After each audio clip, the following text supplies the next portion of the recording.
입찰 솔루션을 만들고 있는 클라이언트의 대표 조준원입니다. 반갑습니다.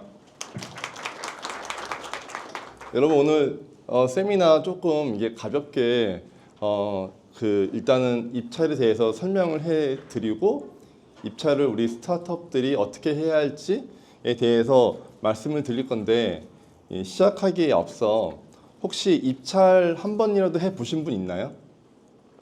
한 번이라도? 그냥 한 번도 없나요? 예, 그러면 예, 대다수가 없는 걸로 알고 제가 진행하도록 하겠습니다. 여러분들 입찰하면 뭐가 가장 먼저 떠오르나요? 예, 뭔가 비효율적인 것 같고 약간 그 정부 쪽에 좀 특화된 과연 우리 스타트업들이 정말 이것까지 해야 되나? 이런 생각도 가끔 들지 않나요? 네, 분명히 그런 생각도 분명히 있으리라 믿습니다. 그런데 그럼에도 불구하고 여기 이렇게 많이 모이셨다는 것은 이 입찰에 대해서 국내뿐만 아니라 글로벌적으로도 많이 흐름이 바뀌고 있습니다. 그래서 여러분들한테 오늘 이 얘기를 좀 드리고 싶었고 딱 하나만 오늘 입찰 세미나에서 제가 강조드리고 싶은 거는 입찰을 고할지 노고할지 오늘 여러분들이 판단할 수 있도록 제가 그 가이드라인을 드릴 겁니다. 그래서 그 가이드라인을 한번 같이 살펴보시고 입찰 우리 회사가 해야겠다 아니면 안 해야겠다 아니면 한다면 어떤 입찰에 들어가야겠다 말아야겠다 이거에 대해서 같이 한번 얘기를 나누고 Q&A 때도 이런 방식으로 좀 많이 질문을 해주시면 네, 감사하겠습니다. 그러면 간략하게 제 소개와 이제 저희 회사 소개를 드리면은 저는 과거 한 15년 정도를 이 국내뿐만 아니라 글로벌 이제 싱가포르, 중국, 그다음에 아시아 등지에서 많은 IT 입찰을 해왔습니다. 그러다가 어느 날 왜 이 입찰 시장은 바뀌질 않지? 해서 누군가 바꿔야 된다면 내가 한번 바꿔봐야겠다 싶어서 창업을 했고요. 저희 또한 이 팁스 회원사이기도 합니다. 그래서 여러분들한테 오늘 왜 입찰을 들어가야 되는지 제 경험과 이제 사업을 하면서 느낀 이 그 기술들을 여러분들에게 공유하겠습니다. 예, 시작하겠습니다. 네, 여러분 누군지 다 아시죠? 네, 일론 머스크입니다. 여러분 도지 들어보셨나요? 도지? 예, 진짜 많이 뉴스에 요즘 많이 나오고 있는 상태입니다. 일론 머스크가 이제 정부의 효율화를 만들겠다고 선언했죠. 이 정부 효율부를 만들었어요. 이 공공 부분의 비효율성을 자기가 제거해 보겠다. 예, 일론 머스크가 왜 이렇게까지 했을까요? 그거는 일론 머스크가 이 공공에 많이 또 대기도 했습니다. 그리고 사실 스타트업의 약간 상징 같은 분위기도 하죠. 페이팔부터 해서 테슬라, 스페이스X까지. 근데 이런 일론 머스크가 공공 입찰과 관련이 있을까? 전혀 거리가 먼 사람 같이 느껴지지 않으세요? 하지만 일론 머스크는 공공 입찰과 매우 관련이 깊습니다. 일론 머스크가 2010년도에 공공 입찰에 참여를 했었습니다. 여러분들 그 록히드 마틴하고 보잉 회사 들어보셨나요? 예, 미국의 굉장히 전통적인 입찰 강자들이에요. 예, 근데 그 회사들과 스페이스X가 그 방산 입찰에 서로 경쟁을 했습니다. 근데 스페이스X가 여러 번 떨어졌어요. 그 이유가 이 입찰이란 거는 국내도 그렇지만 해외도 특히 이제 큰 사업일수록 굉장히 복잡한 프로세스가 있고 인증서도 굉장히 많이 요구합니다. 아니 스페이스X는 왜 우리가 그런 복잡하고 비싸고 그런 쓰잘데기 없는 것 같은 인증서를 따야 돼? 하지만 공공 입찰에는 그런 절차들이 있었기 때문에 스페이스X가 실주를 했죠. 실주를 하면 실패했다. 그런데 일론 머스크는 이제 포기하지 않았죠. 예, 그렇게 포기할 수 없다. 소송을 했는데도 불구하고 졌어요.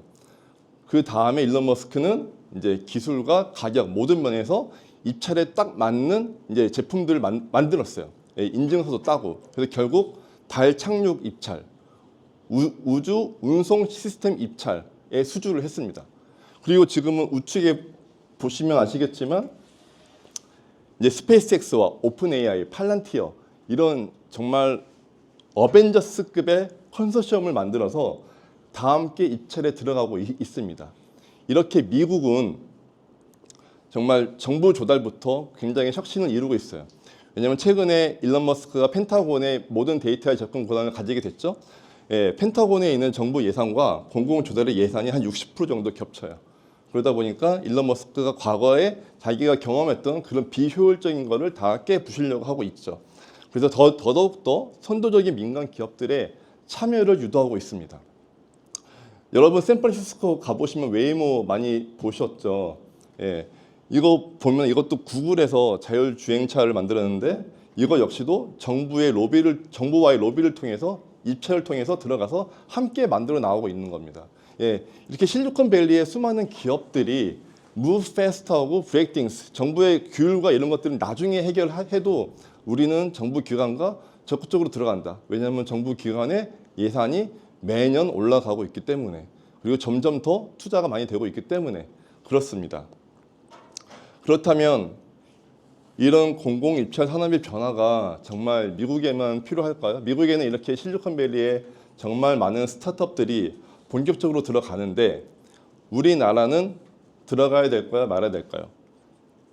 예, 미국이 공공입찰 산업이 900조 원이에요. 근데 대한민국이 200조 원이 넘습니다. 굉장히 큰 시장이에요. 올해 예산은 무려 206조 원이 돼요. 예, 매년마다 공공입찰 산업 예산은 늘어나고 있습니다. 민간은 계속적으로 안 좋아지고 있죠. 여러분 많이 느끼겠지만. 근데 공공은 늘어나고 저거는 다 우리의 세금입니다. 예.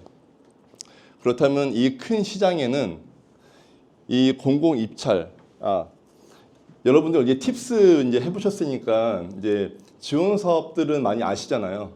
그럼 이제 지원 사업과 공공입찰, 저 이런 질문 되게 많이 받거든요. 비슷한 거 아닌가요? 어떤 차이가 있을까요? 네, 일단 하나씩 보겠습니다. 네, 일단 연간 예산, 지원 사업은 3조 7천억 정도 되는데 공공입찰은 200조 원 정도 되는 훨씬 더 큰 시장입니다. 그리고 또 분야별로 따지면 지원 사업은 뭐 사업화, R&D, 컨설팅 이런 게 있다면 공공입찰은 공사, 용역, 물품, 외자 등이 있어요. 여러분들이 보셔야 할 부분은, 우리 테크 기업들이 보셔야 할 부분은 바로 이 용역에 있죠. 우리가 서비스를 만들어서 시스템을 제공하는 이런 것들이 다 이 용역에 속합니다. 비율은 다 비슷비슷해요. 그러니까 이 공사, 용역, 물품이 그래서 한 60조 원씩 나눠 가진다고 보시면 됩니다. 그리고 매출, 지원 사업은 매출이 안 나죠. 예, 런웨이는 확보할 수 있지만 매출은 안 납니다. 하지만 공공입찰은 런웨이도 확보하고 매출도 낼 수 있는 시장입니다. 그리고 어떻게 이루어지냐? 예, RFP, 제안 요청서라는 게 존재합니다. 그래서 지원 사업은 그러니까 RFP라 하면은 고객이 우리 이런 거 원하니까 이런 걸 만들어 줘라는 건데, 지원 사업은 우리가 잘할 수 있는 걸 제안하는 거고, 공공 입찰은 RFP와 제안서 둘 다 존재합니다. 네, 이것만 봤을 때 우리 스타트업에게 입찰이 필요할까요? 그래서 조금 더 정리를 한번 해보겠습니다. 스타트업들에게 입찰이 필요한 건 바로 기회를 줄 수 있다고 보고 있습니다.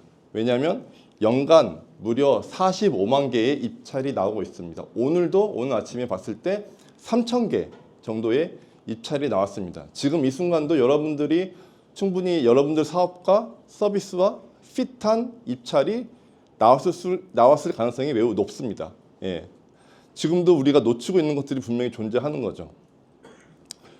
그리고 이거 하기 전에 저 기회라고 했는데요. 아까도 미국도 이제 록히드 마틴이나 이제 보잉사 되게 큰 회사지만 되게 전통적인 좀 관료적인 회사들이거든요. 똑같이 여기는 한국은 더 하면 덜 하진 않습니다. 여기 있는 스타트업들이 훨씬 더 능력이 뛰어나다고 저는 생각이 해요. 예, 지금 밖에 있는 어떤 회사들이 수주를 하고 있는 거를 여러분들이 기록으로 본다면 와, 저런 회사들도 하는데 우리 충분히 기회가 있겠다라고 생각이 드실 겁니다. 그리고 이제 고도화. 여러분들 이제 실제 이 산업군에서 필요한 서비스를 만드는 겁니다. 그러다 보니까 그 요구사항이 우리의 제품과 우리 회사의 방향과 비슷하면 우리 제품을 더 고도화시킬 수 있는 기회이기도 합니다. 그리고 이제 고객, 수요기간이 전국에 있는 수요기간이 연간 한 개라도 입찰을 올리는 기간이 무려 10만 개가 넘어요. 이 10만 개의 고객을 확보할 수 있습니다. 여러분 민간에서 우리가 스타트업 할 때 고객에 집중해야 된다고 했잖아요. 정부 고객은 고객이 아닐까요? 예, 저들도 똑같이 정부 고객 입장에서 페인 포인트가 존재하고 니즈가 존재하고 그렇기 때문에 제안 요청서랑을 만들어내서 우리 이런 게 문제고 이런 게 필요해라고 하는 겁니다.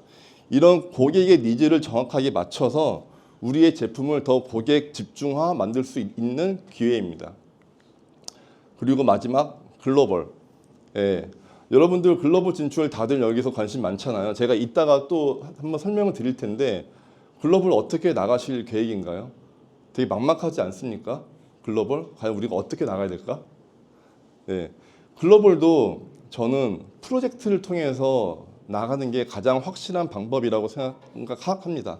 몸만 먼저 가서 허슬링하면서 하는 것도 방법이겠지만 정말 우리한테 핏한 입찰이나 프로젝트가 있다면 그거를 잡고 나가는 게 가장 안정적이고 확장할 수 있는 저는 방안이라고 생각하고 실제로도 그렇게 저희 회사는 하고 있습니다.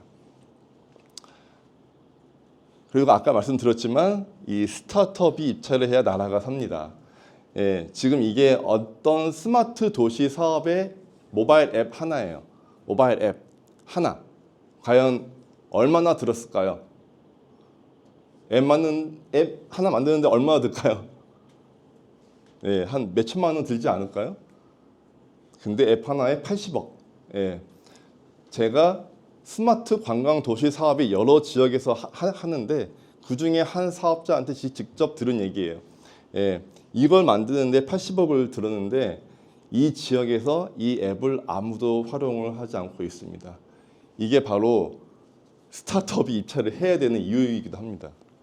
그리고 여러분들도 잘 아시는 새만금, 스카우트 잼버리 많이 들어보셨죠? 예, 이것도 입찰을 통해서 많은 것들이 이루어졌는데 얼마가 들었냐면 1171억. 예, 1171억이 들었음에도 불구하고 굉장히 많은 문제가 생겼고 여러분들도 아시다시피 그런 담합의혹도 생겨났습니다. 이런 모든 돈들이 다 저희의 세금으로 지금 이루어지고 있습니다. 그렇기 때문에 제가 사업을 하면서도 또 느끼는 건데 정말 더 좋은 기업들이 많이 참여했으면 좋겠다고 정말 생각하고 더 좋은 기업이 더 공정하게 경쟁해서 정말 실력으로 인정받아서 더 많은 사업을 가져가는 것이 저희의 목표이기도 합니다. 그래야지 우리의 세금이 낭비되지 않기 때문입니다. 자, 그러면 IT 쪽 여러분 여기서 AI 활용하시는 기업들 많으시죠? 이제 팁스도 하고 하시다 보니까 그러면 대한민국 공공기관들은 AI 활용을 안 할까요? 되게 오래됐으니까. 네, 그렇지 않죠? 네, 굉장히 적극적으로 AI를 활용하고 있고요. 여기 도표에서 보시면 아시겠지만 GPT-4가 나온 시점을 계기로 해서 이 수요 기관에서도 이 GPT 구매, 라이센스 구매 이런 것들을 적극적으로 지금 올라가고 있습니다. 더 많이 활용하고 있고 또한 이제 우측에 보시는 바와 같이 입찰에 어떤 키워드들이 매년 달라지고 있냐를 보시다 보면은 이제 2023년부터 AI가 계속적으로 새롭게 떠오르고 있죠. 아마 올해는 훨씬 더 많은 AI 사업들이 나올 것으로 예상되고 있습니다.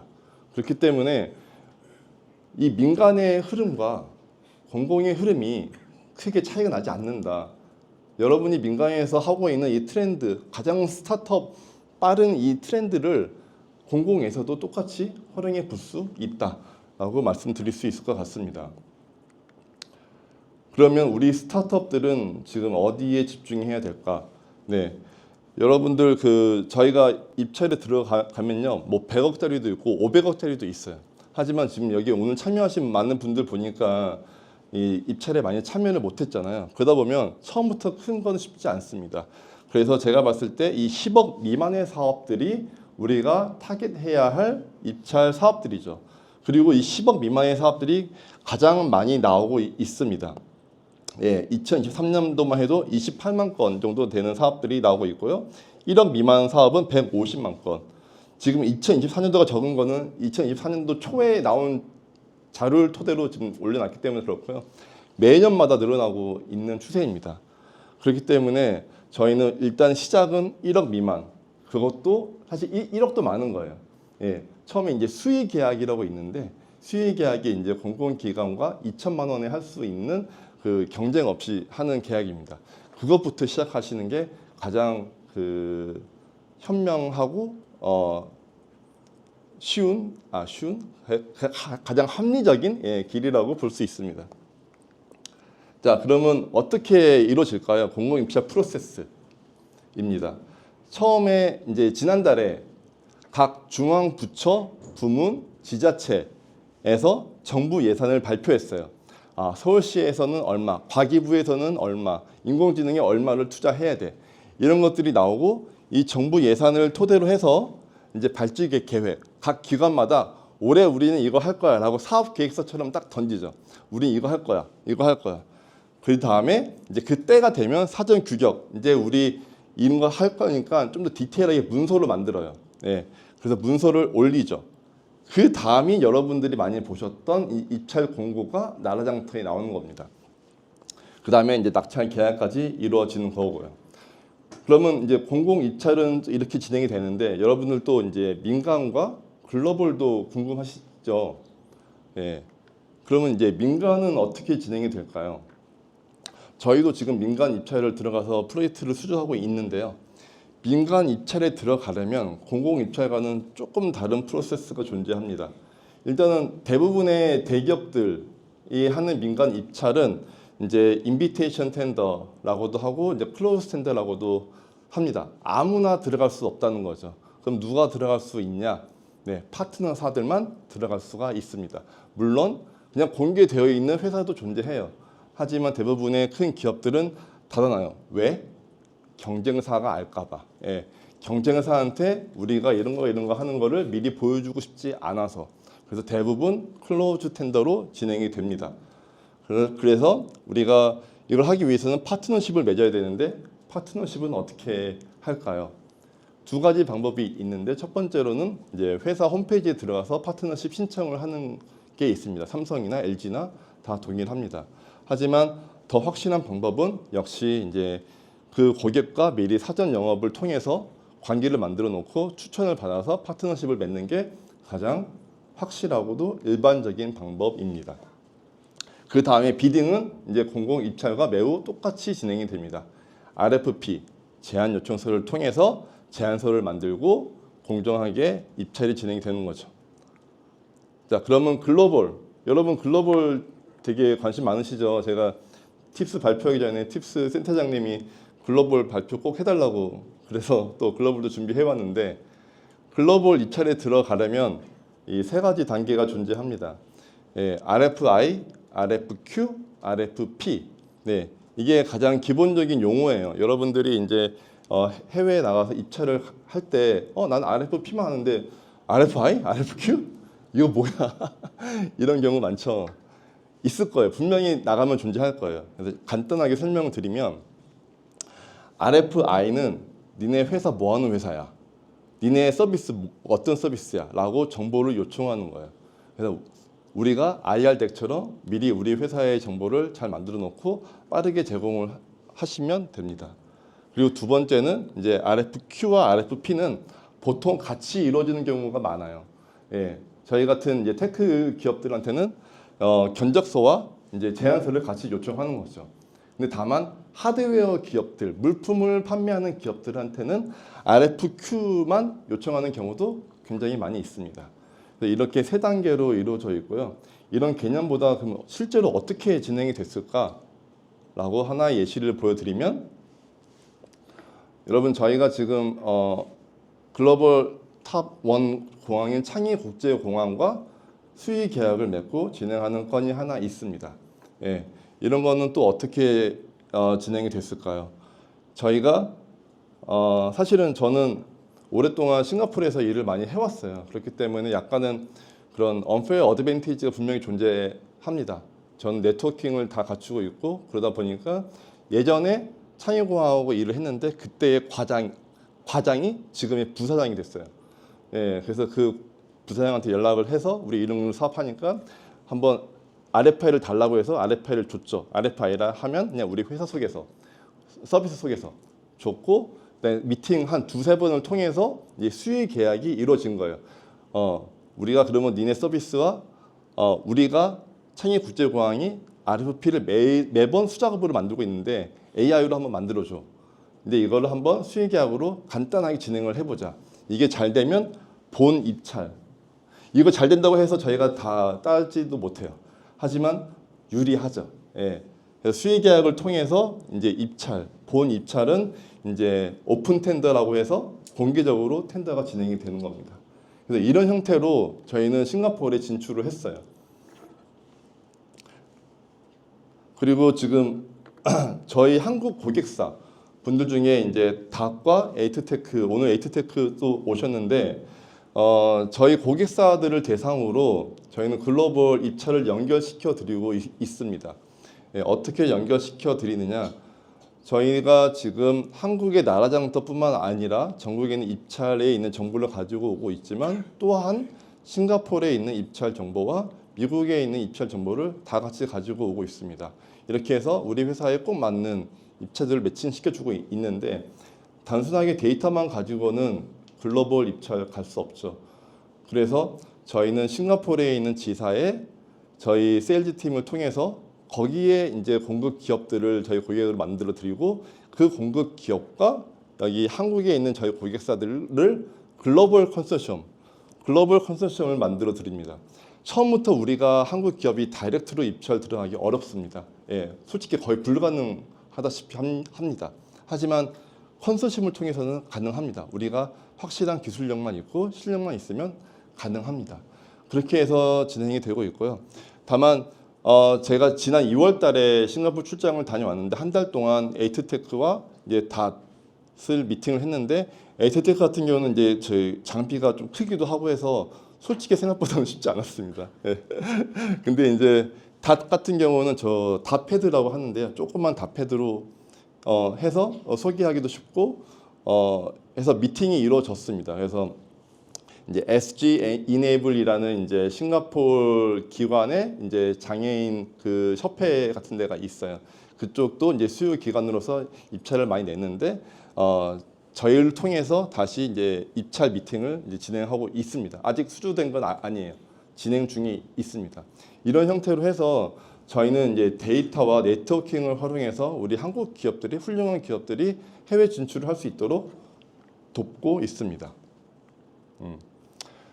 그리고 또 주한미군, 여러분 주한미군 아시죠? 주한미군도 굉장히 재밌는 시장인데 주한미군은 이제 샘 가브라는 이제 미국의 공공 입찰을 통해서 들어갈 수가 있습니다. 무려 연간 3조 원 정도 되는 시장이고요. 조달청 등록 기업 수가 55만 개예요. 근데 미군 부대 등록 기업 수는 1,900개. 어떤 의미일까요? 경쟁이 없다. 예, 경쟁이 없는 시장입니다. 다만 솔직히 설명드리면 저희도 이번에 주한미군을 한번 들어가 보려고 많이 조사를 해봤는데 주한미군 입찰은 대부분 물품, 공사, 인테리어 이런 쪽이 많이 나오더라고요. 예, 물론 소프트웨어가 간혹가다 나오는데 그렇게 많지는 않았습니다. 네, 근데 이 모든 입찰에 공통된 프로블럼이 존재합니다. 바로 이제 뭐 RFP 탐색은 둘째치고 우리 스타트업 입장에서는 이 리소스가 가장 큰 이슈가 될 겁니다. 예, 아무리 좋은 기회가 있더라도 우리의 리소스를 투자하지 않고서는 그 좋은 기회를 잡지 못하죠. 하지만 우리 같은 스타트업 입장에서 그 리소스는 굉장히 중요한 시간과 자원을 활용하는 거라 리스크를 동반할 수밖에 없습니다. 그렇기 때문에 우리가 입찰에 참여할지 안 할지가 굉장히 중요한 결정이죠. 그래서 여러분들도 많이 오늘 오신 걸로 저도 그렇게 인지하고 있습니다. 그렇다면 지금부터 어떻게 우리 클라이언트라는 회사가 그리고 클라이언트라는 회사가 없더라도 우리가 입찰에 어떤 식으로 참여를 해야 할지에 대해서 설명해 드리겠습니다. 그래서 우리 클라이언트는 이렇게 낙후된 입찰을 궁극적으로는 AI와 데이터로 혁신하고 있습니다. 자, 첫 번째, 입찰의 핵심 가치는 뭘까요? 이 핵심 가치를 알아야 됩니다. 여러분들 우리가 스타트업 할 때 똑같습니다. 고객이 원하는 거를 우리가 잘 만들 수 있어야 된다. 이게 핵심 가치고요. 이 묻는 게 바로 제안 요청서고 답을 하는 게 제안서입니다. 너무 뻔하지만 너무 팩트예요. 그러면 입찰 준비 순서는 어떻게 될까요? 처음에 기회를 찾아야 되고 그 기회를 찾았을 때 갈지 말지를 정하는 그 노고를 해야 되고 그 다음에 이길 수 있는 저희가 제안서를 만들어야 됩니다. 근데 오늘 제가 이걸 다 설명하기에는 시간이 좀 부족할 것 같고 이 바로 고 노고 여기에 집중해서 설명을 해드릴게요.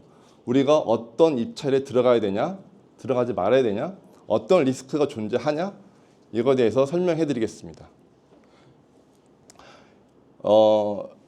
화면이 두 개로 돼서 그러는데 저기가 처음이고 여기가 끝입니다.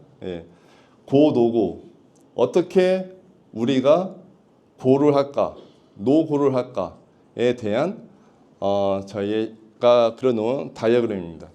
일단은 사업 방향과 일치해야겠죠. 그 다음에 우리가 갖고 있는 핵심 기능과 일치하는가, 그리고 우리가 기존 사업자인가, 그 다음에 고객과 어떤 관계를 가지고 있는가, 그 다음에 적합한 인력, 조건, 레퍼런스들을 가지고 있는가, 그 다음에 우리가 가용 리소스와 의지가 있고 이거를 수행할 제안팀이 있는가 하나씩 한번 보겠습니다. 첫 번째, 사업 방향과 일치하는가. 어떻게 판단할까요?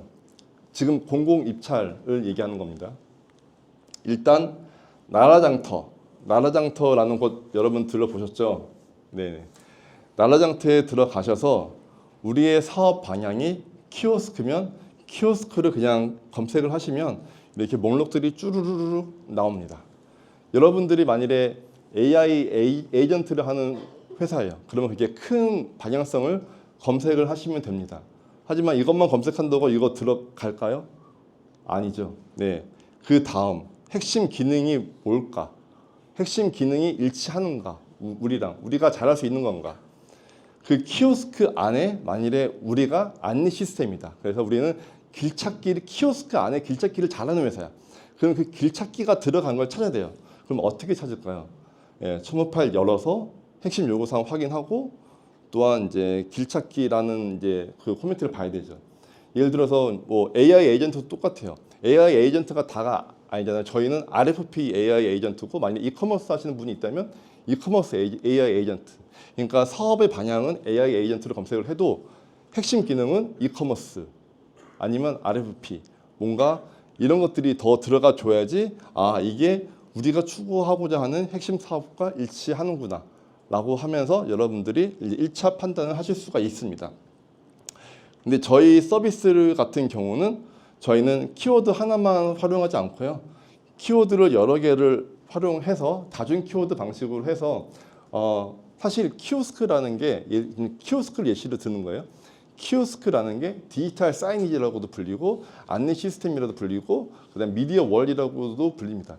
이런 유사한 키워드들이 있어요. 우리가 유사한 키워드들을 모르고 내가 아는 키워드들만 알면은 뭐 AI 에이전트만 알면은 코파일럿 이런 것들을 놓치는 거죠. 그래서 유사한 키워드를 넣어서 찾아야 됩니다. 또한 우리의 핵심 기능인 길찾기는 꼭 들어가야 돼. 라고 하면 길찾기는 must 여기 in이라고 하시면은 이제 길찾기가 다 동반된 것들이 연관된 순으로 나오게 됩니다. 그렇기 때문에 입찰 하나하나를 첨부 파일 열어서 다 확인해 보실 필요가 없이 여기서 1차적으로 이제 사업 방향과 핵심 기능을 알 수가 있는 거죠. 그리고 또한 우리 제품이 고도화할 수 있는가, 확장할 수 있는가 그런 것 같은 경우는 이제 사업 범위를 보시면은 이게 관광 예약 통합 플랫폼 구축 사업으로 해서 데이터까지 구축을 하네. 그럼 이게 우리가 고도화할 수 있는 사업 범위인가? 그리고 확장성, 이걸 통해서 그 다음 사업이 어떤 것들이 따라올 수 있을까, 또 이런 것들을 보는 거죠. 그 다음 마지막으로 영업이익이 나오는 사업인가, 이 매출을 통해서 이 경쟁사의 투찰률, 경쟁사는 견적을 얼마를 넣을까, 우리는 얼마를 넣지, 이런 것까지 이제 파악을 하시면 고할지 노고할지 결정하실 수가 있습니다. 근데 여러분 여기까지 보시면은 이제 사업 방향 일치하고 핵심 기능 일치하면 무조건 고해야 되는 거 아닌가라고 생각하시죠? 이렇게 무조건 고한다. 예, 이런 분들 굉장히 많습니다. 그리고 이게 틀렸다고도 생각하지 않아요. 예.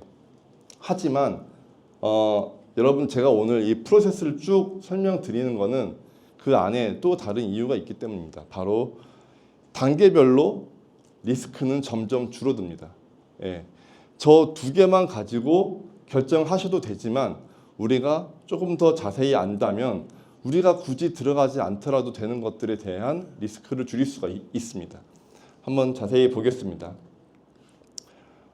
일단 우리가 기존 사업자인가 라고 보는 거죠. 그러니까 기존 고객이 유리하죠.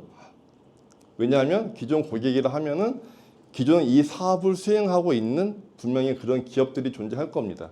그러면 이 기업들은 현재의 인프라도 잘 알 테고 앞으로 어떤 식으로 발전해 나갈지도 알기 때문에, 하지만 100% 유리하지만은 않습니다. 대부분 수행하다가 고객과 많이 다툼이 생겨요. 예, 그러다 보면은 그 기업은 오히려 이제 재계약을 못할 가능성도 분명히 존재하죠. 그래서 판단하는 기준은 보통 이렇습니다. 과거에 이 수행 기업이 공급 기업이 이 기관과 3년 이상 같이 일을 했나? 예, 3년 이상 일했으면 거의 독점이라고 보셔도 됩니다. 근데 이걸 어떻게 알 수 있을까요? 일단은 나라장터에 가보시면 이제 개찰 결과를 확인해 보실 수가 있습니다. 여기서 이 수요 기간에 이 사업을 한번 검색을 해보는 거죠. 하지만 찾기가 굉장히 어렵습니다.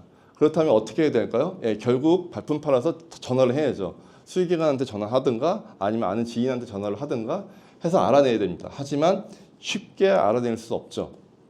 그래서 저희 같은 경우는 이제 과거 6개년치의 데이터를 가지고 있습니다. 그래서 가장 지금 여러분들이 보고 계신 뭐 해외 안전 여행 홈페이지 및 어플리케이션 고도화 개발 영역이다. 그럼 이것과 가장 유사한 과거 수행기간에 했던 수행 기업이 뭘까라고 한다면 이런 사업들이 나오는 겁니다. 그리고 이렇게 두 개의 기업이 번갈아 가면서 사업을 수주를 한 거죠. 이걸 봤을 경우에는 이 두 개의 기업이 가장 강력한 경쟁 상대가 되겠구나라고 판단하실 수 있고요. 그 다음에 현 사업자와 팀 구성이 가능한가? 만일에 한 업체가 독식하고 있어요. 한 업체가. 그렇다면 우리가 들어가서 경쟁하는 것보다 이 업체와 함께 아까 말씀드렸다시피 컨소시엄, 함께 파트너가 돼서 들어가면 훨씬 더 수주할 가능성이 높아지겠죠. 예, 이 컨소시엄, 이 회사의 과거에 이 프로젝트를 들어갔던 컨소시엄 회사들을 조사해서 우리가 이 컨소시엄과 핏한지 안 핏한지를 여러분들이 조사해서 들어갈 수가 있습니다. 그 다음이 이제 또 되게 중요하죠. 고객과 관계를 가지고 있는가. 이거 같은 경우는 어떻게 할 수 있을까요? 예. 예전에 이제 고객과 이제 술도 먹고 뭐도 하고 뭐 다 했어라고 하면서 내가 이 프로젝트 수주할 수 있어라고도 하죠. 하지만 지금 이렇게 하면 큰일 납니다. 예. 이렇게 절대 추천드리지 않고요. 예. 이거는 지금 공무원들도 굉장히 몸을 사리고 있고 점점 좀 공정성이나 이런 것에 대해서 강화되고 있는 실정이라 대한민국의 공정성 그 순위가 세계 탑 순위 중에 하나입니다. 여러분들 대한민국 공공입찰 뭐 비리 있고 막 그렇다고 하지만 뉴스에 나오는 것들이 그런 것만 나오는 거지 그렇게까지 공정성에서 떨어지는 나라가 아닙니다. 그러면 우리는 어떻게 해야 할까요? 네. 고객과 관계를 가질 수 있는 방법은 저희가 민간에서 사업하는 거랑 비슷해요. 예, 똑같이 이제 이런 전시회 같은 것들로 고객을 찾으셔야 되고 이 전시회를 통해서 직접 공공기관 담당자와 미팅을 진행해야 됩니다. 미팅을 진행을 해서 이 담당자가 우리가 하는 사업과 많이 일치하고 있고 우리에 대해서 알리고 다음에 기회가 있을 때 연락이 오게끔 만들어야 됩니다. 그래서 저희 서비스 같은 경우도 이제 담당자, 우리 사업을 많이 수행했던 담당자를 찾는 서비스가 있어요. 만일에 우리 회사가 키오스크 디지털 사이니지다 라고 하면 이거를 검색을 한다면 이제 사전 영업, 이 키오스크와 디지털 사이니지를 많이 담당했던 사업자가 누구지? 하고 담당자 전화번호하고 이메일하고 어떤 사업들을 수행했는지, 그 다음이 중요한 게 이 사업 담당자의 성향, 이 성향을 알고 있는가. 이 김민수라는 분이 키오스크를 했다는데 어떤 것들을 했나 보시면 의료기기, 헬스케어. 그럼 이건 단순하게 키오스크 사업이 아니죠. 헬스케어 사업인 거예요. 그럼 우리가 키오스크 사업을 하는데 이런 헬스케어까지 하는 키오스크 사업이다. 그럼 딱 맞는 거죠. 그래서 이제 연락을 하는 겁니다. 아, 김민수님, 우리가 헬스케어를 하는데 한번 미팅을 하면 어떨까요? 야, 여러분 이런 사업들을 한 걸로 알고 있는데, 그러면 공공기관 담당자도 항상 새로운 좋은 기업을 찾고 있습니다. 그렇기 때문에 미팅까지는 충분히 갑니다. 네. 그래서 그리고 마지막으로 이 기관의 발주 의도를 알고 있는가. 예, 왜 이 기관이 이 입찰을 냈을까? 그거는 아까 제가 처음 말씀드렸다시피 정부 예산부터 시작을 한다고 했죠. 정부 예산에서 예를 들어서 제가 시선 추적이라는 이제 특정 기술을 검색을 했는데, 이게 정부 예산 과학기술연구처에서 우리 시선 추적 관련돼서 소요 예산 15억 정도 돼서 학교에다가 납품을 할 거야 라는 이 예산이 나왔기 때문에 이런 입찰도 함께 나오게 된 거죠. 자, 그러면 여기까지 봤을 때는 굳이 또 여기까지 할 필요가 있을까요? 이미 핵심 사업이고 우리가 고객과 관계도 있고 이미 미팅도 여러 번 했는데 뭘 또 봐야 되지? 적합한 인력 조건, 보완 파트너 이런 거 필요할까요? 그냥 하면 되지? 네, 저는 스타트업은 해야 된다고 생각합니다. 그 이유가 우리 클라이언트가 실패했습니다. 오늘 처음으로 저희 실패 사례를 공유를 해드리겠습니다. 예. 저희가 입찰을 분석하는데 입찰에 실패했다. 아주 재밌는 스토리죠. 예. 여러분들한테 저희의 입찰 실패 사례를 설명해 드리겠습니다. 저희가 그 다음 단계를 보지 않고 진행을 해서 실패한 사례입니다. 제가 올해 AI 서울 발표를 했는데 사실은 작년에 AI 서울 발표회를 저희가 참관을 했습니다.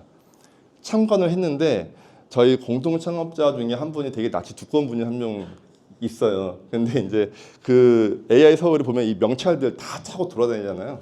근데 서울시 AI 총책임자라고 써 있는 거예요. 예.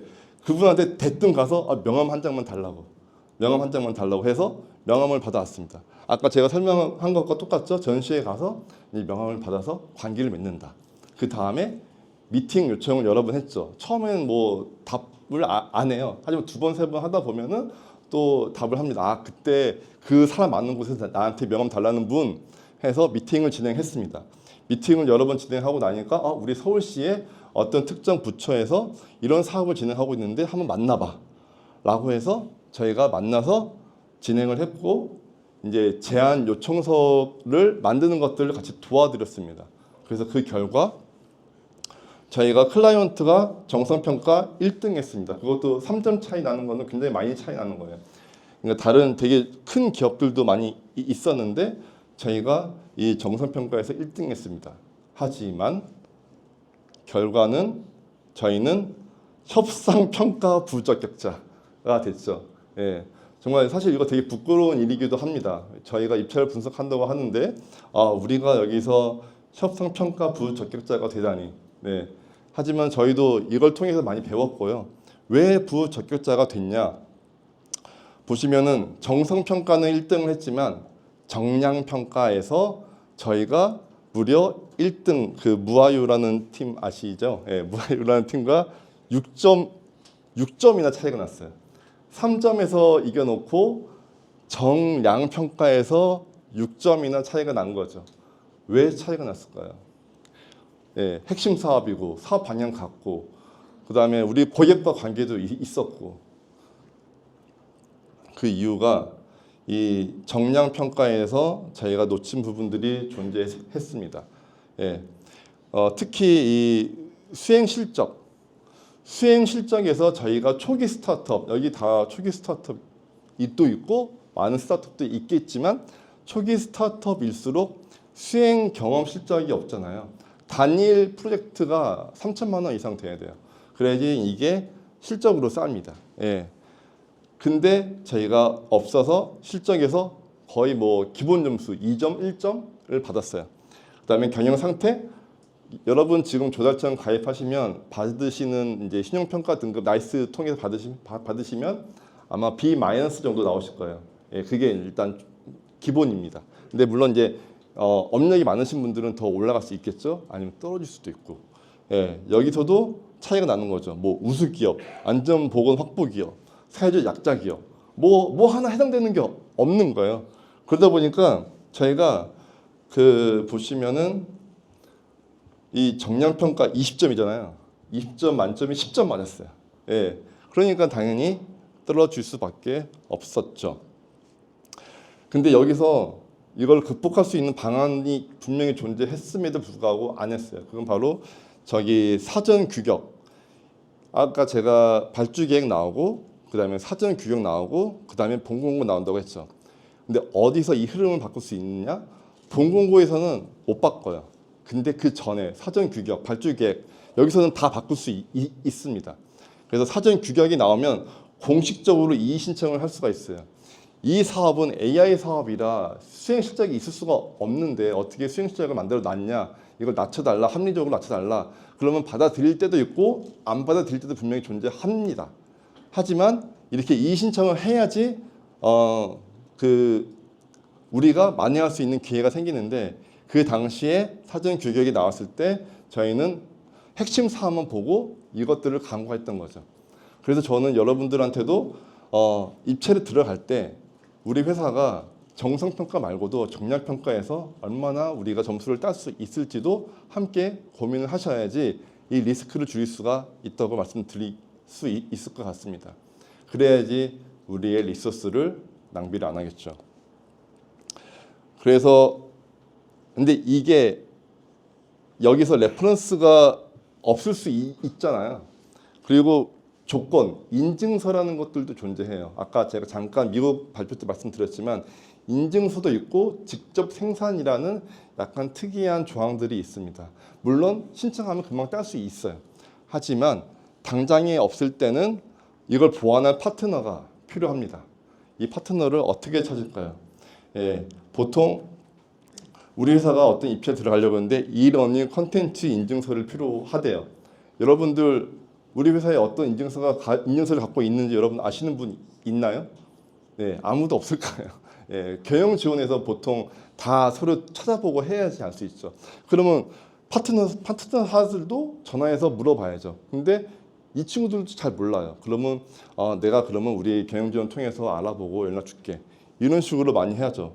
결국 발품을 많이 팔아야지 이걸 같이 들어갈 수 있는 좋은 파트너를 찾을 수가 있습니다. 근데 저희 서비스에서는 이제 다음과 같이 이 러닝 컨텐츠가 없고 우리 소프트웨어 사업자만 있어. 이런 식으로 이제 한 번에 알려주거든요. RFP를 분석을 하기 때문에. 그러면 이게 없으면 이게 있는 회사는 누구야? 라고 한다면 우리가 갖고 있는 관심 파트너사 중에서 이런 회사가 이런 서비스 중에서 이런 이러닝 컨텐츠를 가지고 있네.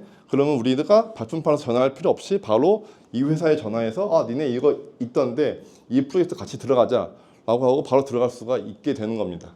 이런 식으로 활용할 수가 있고 물론 여기 제가 캡처를 잘못 해왔지만 공동수급이 허용이 돼야 돼요. 허용이 돼야지 같이 들어갈 수가 있습니다. 이런 것들도 저희 서비스에서 한 번에 참여 자격을 보실 수가 있습니다. 네, 그러면 이제 여기까지가 지금 현재 저희 서비스에서 여러분들이 리스크를 줄이고 고할지 노고할지 판단할 수 있는 서비스를 지금까지 만들어 놨습니다. 저희 고객사분들도 계시고 고객이 아닌 분들도 계시는데 지금까지 제가 설명한 것들은 저희 서비스에서 확인을 하실 수 있습니다. 하지만 그 다음 단계, 이제 가용 리소스와 의지가 있는가, 제안팀이 준비가 되어 있는가, 이건 한마디로 정의하면 바로 적합한 제안 담당자가 있는가라는 말이거든요. 이거는 제안서 잘 쓰는 사람이 있는가, 공공입찰 경험한 사람이 있는가, 이런 것들은 약간 다른 이야기이기도 하죠. 그래서 지금 현재는 이 서비스가 저희 서비스에서는 제공이 되지 않고 있지만 지금 준비하고 있는 저희 프로포설 코파일럿을 지금 준비하고 있습니다. 그래서 올해 상반기 내로 출시할 예정인데요. 이 클라이언트 2.0이 나오면 우리 회사의 입찰 제안 담당자가 나오는 거죠. 그래서 입찰 제안 담당자가 없더라도 저희 서비스를 통해서 훌륭한 초기 제안서 정도는 만들어낼 수 있는 그런 서비스로 이제 저희가 확장해 나갈 겁니다. 그래서 지금 현재 저희 고객사가 되시면은 이 상반기에 나오는 이 코파일럿 2.0에 대해서는 저희가 추가 차지 없이 서비스를 드릴 계획입니다. 네, 여기까지가 제가 준비한 자료고요. 그리고 이제 저희 서비스를 이렇게 활용하실 수 있다고 했잖아요. 그러면 실제로 저희 고객사가 어떻게 활용하고 있는지에 대해서 한번 설명을 해드리도록 하겠습니다. 예, 저희 고객사인 에이트테크 조상우 수석님을 제가 소개하겠습니다. 예, 박수 부탁드립니다.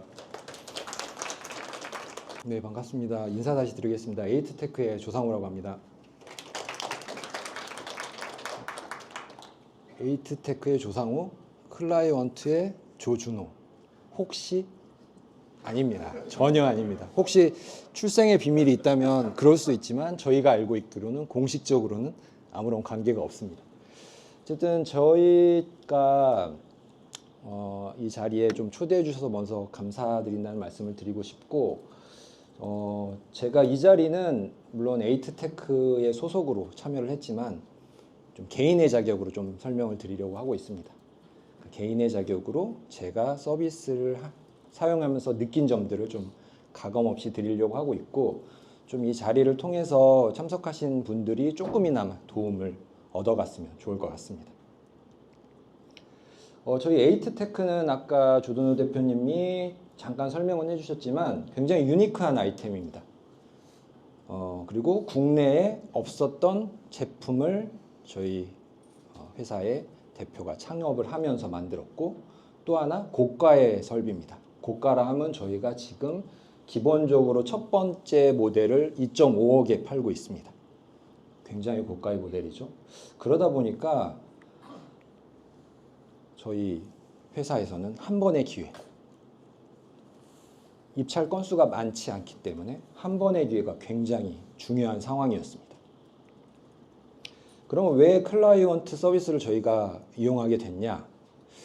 제가 지금 이 회사에 합류한 지 한 1년 정도 됐거든요. 1년 전에 제가 합류를 했는데 그때까지는 좀 공식적인 입찰 관련, 영업 관련 부서가 없었습니다.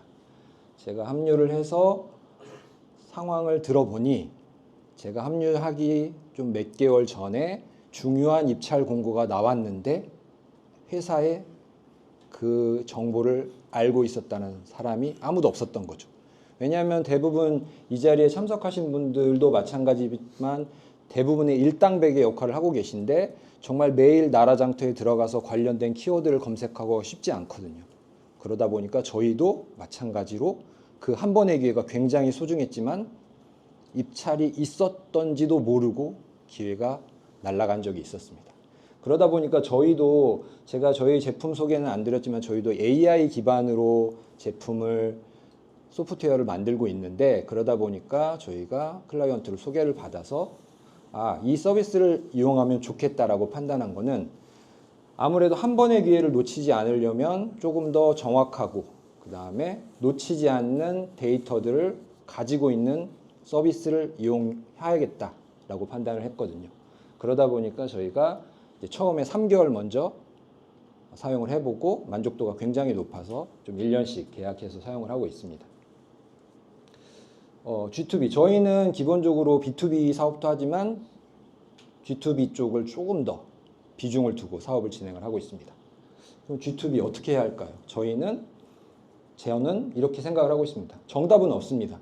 여기 참석하신 많은 기업들이 각자의 제품, 각자의 서비스에 대해서 장점과 단점이 있을 테고 참여할 수 있는 입찰 건수가 각각 다 다르기 때문에 저는 이게 꼭 G2B가 어떻게 해야 한다라고 정답은 없다라고 생각을 하는데 각 기업마다 전략은 세울 수 있다라고 생각합니다.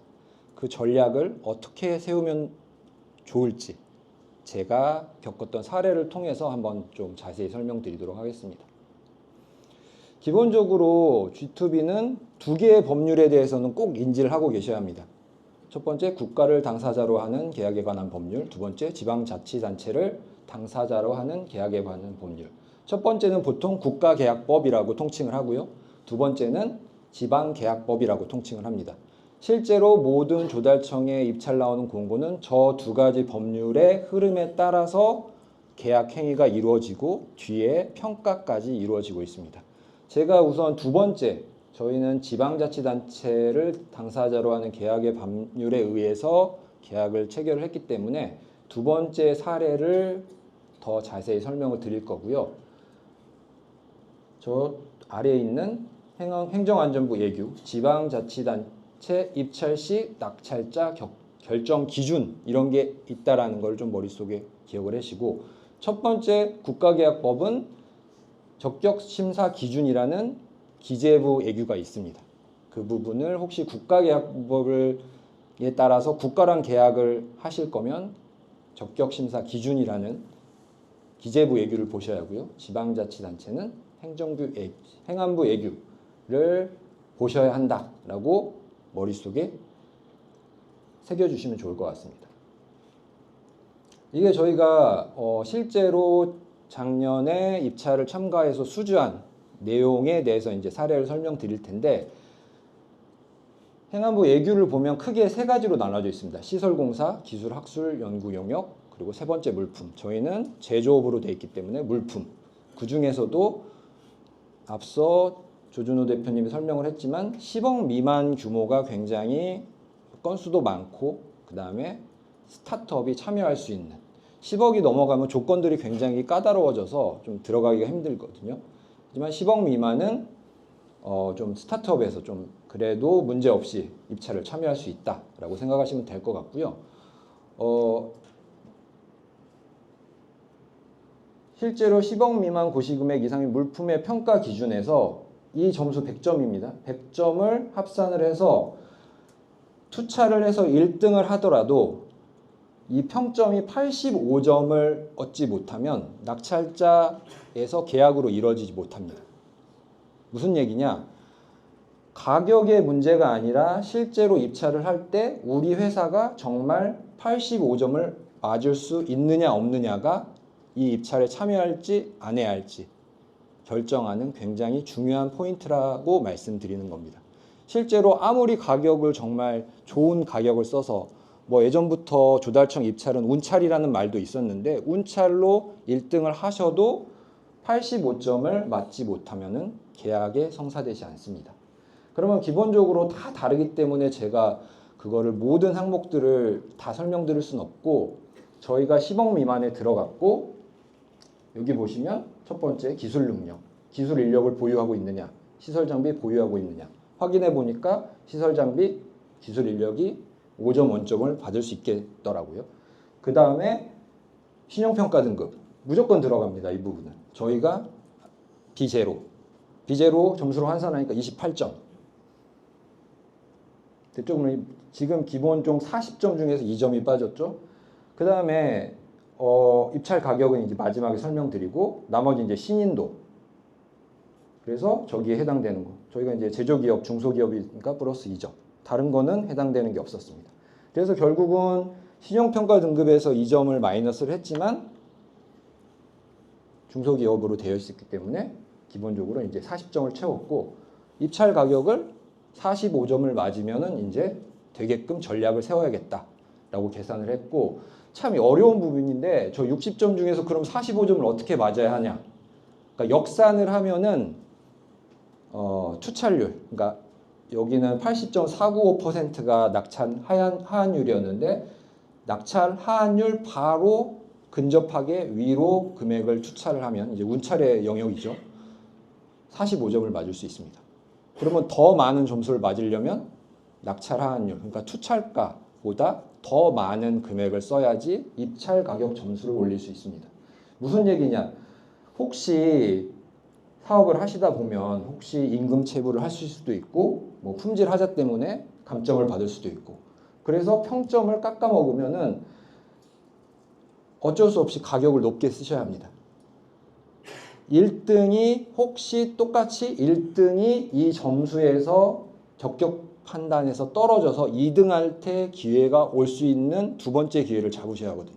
근데 그냥 아주 일반적으로 투찰률을 계산해서 80.49%로 들어가면 1등을 하시더라도 이런 점수를 혹시 못 맞추셨으면 계약이 성사되지 않는다라는 부분을 말씀드리는 거고 저는 실제로 저희가 아까 처음에 말씀드린 작년에 입찰을 수주했을 때는 이 부분을 당연히 모릅니다. 다 찾아야 합니다. 신용평가 등급 재무팀 가서 평가 등급 주세요. 기술 인력 리스트 쭉 보고 기술자들 자 면허 다 확인하고 우리가 점수를 맞을 수 있는지 없는지 그렇게 다 확인한 다음에 우리가 결론적으로 가격만 1등을 하면은 수주할 수 있겠구나 라는 판단에서 이 사업을 들어갔고 만약에 혹시 임금 체불이 있어서 이거는 우리가 점수를 2점을 까먹었으니까 그러면 가격을 조금 더 그 2점을 만회할 수 있는 점수를 얻을 수 있게끔 가격을 투자를 했을 겁니다. 그러면은 수주 확률은 확실히 떨어지겠지만 실질적으로 1등을 하는 가격보다는 현실적인 2등, 3등 전략이 여기에서는 필요했던 상황이었습니다. 그래서 이 부분은 아까 처음에 이제 말씀드린 요 법률, 그 다음에 예규는 충분히 입찰에 들어가시기 전에 외부의 공공기관에서 하는 교육들도 있거든요. 뭐 비용은 조금 들어가긴 하지만 민간 교육보다는 조금 더 제가 느끼기에는 양질의 교육이기 때문에 그런 교육들을 입찰 담당자분들은 대략적으로라도 한번 스터디를 하시고 좀 입찰 준비를 하시면 좋을 것 같습니다. 그래서 이제 좀 마무리를 짓자면 전 세 가지로 뽑았습니다. 결국 입찰 참가 자격 준비. 이거는 아까 대표님이 말씀하신 여러 가지 자격 요건들. 실제로 자격 요건이 안 돼서 입찰에 참가하는 못하는 경우가 있거든요. 혹시 여기 제조 쪽에 있으신지 모르겠지만 제조에서 직접 생산 확인 증명서는 굉장히 중요합니다. 중소기업 간 거래 물품은 무조건 조달청에서 직접 생산 증명서를 요구하게 돼 있습니다. 중소기업 간 거래라고 해서 조금 마이너한 물품들은 대기업분들이 들어가지 못하게 중소기업들만 거래할 수 있게끔 직접 생산 증명원을 발급하고 있거든요. 그런 부분들이 굉장히 조달청에서 공고문을 보면은 참가 자격으로 요구하는 부분들이 많기 때문에 여기 계신 분들이 혹시 중소기업 거래간 제품이라면 직접 생산 증명서를 이런 것들을 준비를 하셔야 하고요. 그 다음에 투찰 들어가기 전에 적격심사 점수를 모의로 계산을 하셔서 우리의 신용평가가 어떻게 되는지 신용평가가 부족하면은 내년을 위해서 우리가 어떤 것들을 준비해야 하는지 그 다음에 아까 다른 자격들 이런 부분들도 준비를 하셔서 회사만의 전략을 가지고 있으셔야 합니다. 그리고 마지막으로 아까 말씀드린 전략적인 투찰 무조건 1등을 하는 건 의미가 없습니다. 현실적으로 수주를 할 수 있는 가능한 금액대를 산정을 하셔야지 되는 거고 그거를 이제 보통 입찰을 전문적으로 하시는 분들은 사정률이라고 부릅니다. 회사가 정하는 율, 무조건 투찰률을 1등을 하기 위한 가격이 아니라 수주를 하기 위한 전략적인 가격, 사정률을 계산할 줄 아셔야 합니다. 물론 이 굉장히 복잡하고 단편적으로 설명드리긴 어렵겠지만 결국은 조달청, G2B 쪽에서 입찰을 참여하시고 수주를 하시려면 이 기본적인 내용은 조금 인지를 하시고 스터디를 하시고 각 회사만의 전략은 준비를 하셔야 한다는 게 제 의견이고 좀 그런 부분들이 혹시 사후에라도 필요하시면 뭐 개별적으로 연락을 주셔도 좋고 제가 좀 아는 만큼은 좀 도움을 드리고 싶습니다. 제가 이거 첫 페이지 에이트테크 곱하기 클라이언트 이렇게 시작을 했고 마무리도 이걸로 하려고 하는데 저 곱하기라는 의미가 저는 회사에서 아니면 대외적으로 시너지라는 단어를 굉장히 좋아하거든요. 시너지. 그래서 이 자리에 어떤 이유가 돼서 참석하셨는지 모르겠지만 어쨌든 클라이언트가 계속 지속적으로 이런 파트너들, 컨소시엄에 대한 고민을 조준호 대표님께서 많이 하고 있어서 저도 기꺼이 그런 부분에 조금 도움을 드리자고 이 자리에 참석을 했고, 저희도 마찬가지입니다. 저희도 되게 유니크한 아이템을 팔고는 있지만 저희가 사업을 하다 보니까 파트너들이 굉장히 필요합니다. 쉽게 말하면 저희는 다른 로봇 기업들과의 연계가 필요한 사업이 최근에 굉장히 많이 이슈가 되더라고요. 그래서 그런 파트너들을 찾아야 하고, 또 저희가 작년부터 해외 진출을 준비를 하고 있거든요. 그러다 보니까 또 기회가 돼서 조준호 대표님 통해서 싱가포르 쪽 이런 쪽에 조금 더 회사를 홍보하고 참여할 수 있는 방법을 찾고 있거든요. 그래서 이 자리에 계신 분들도 이런 기회를 통해서 좀 네트워킹을 잘 활용을 하시고, 또 클라이언트를 통해서 필요한 정보들 좀 주고받고 도움을 요청하셔서 스타트업, 저도 지금 스타트업에 있지만 굉장히 매출 내기 힘들고 수익 내기가 힘든 구조인데 서로 좀 시너지를 낼 수 있는, 곱하기처럼 이 자리에 계신 분들이 좀 시너지를 낼 수 있는 기회가 됐으면 좋겠습니다. 네, 경청해 주셔서 감사합니다. 그럼 지금 준비하는 동안 혹시 궁금하신 거 있으시면 지금 바로 질문할까요? 궁금한 거 있으신 분? 네. 네,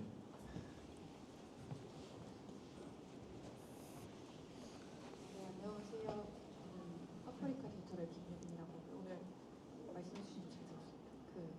다름이 아니라 저희는 이번에 여성 기업 수의 계약으로 해서 기관이랑 계약을 진행을 했는데, 이후에 다른 기관들과 이제 또 진행을 할 때, 그러니까 한번 처음에 하는 게 중요하다고 말씀해 주셨잖아요. 그 다음에는 어떻게 해야 되는지, 두 번째가 제가 궁금해서. 예. 한번 수의 계약 진행하고 나서 이걸 들고 그 다음으로 가는 방법에 대해서 간략하게 말씀해 주시면. 네.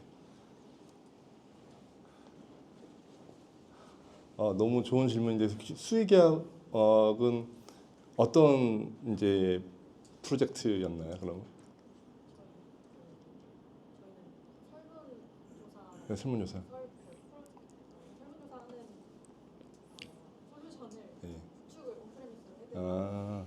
좋습니다.